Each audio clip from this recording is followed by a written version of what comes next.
This pre-installation video will cover the parallel arm mounting of the 5100 regular door closer and the heavy-duty arm combinations used with the 5100. First, unbox your 5100 regular door closer.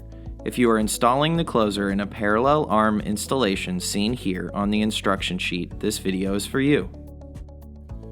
If you have a heavy-duty version of the 5100, go ahead and unbox the door closer.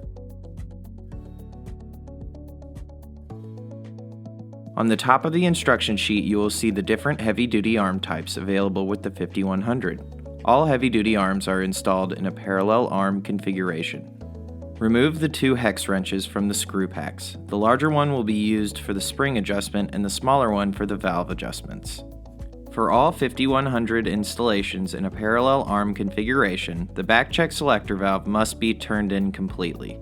The back check selector valve is located on the back side of the closer body.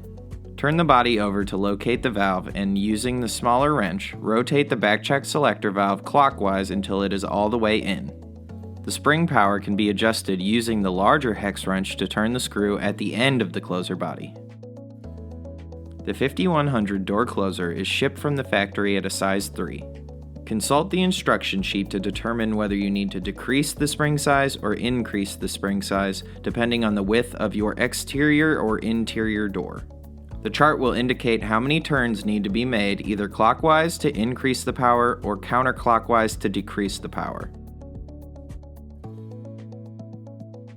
You have made the initial adjustments and are ready to install your door closer. Please visit hagerco.com for more information.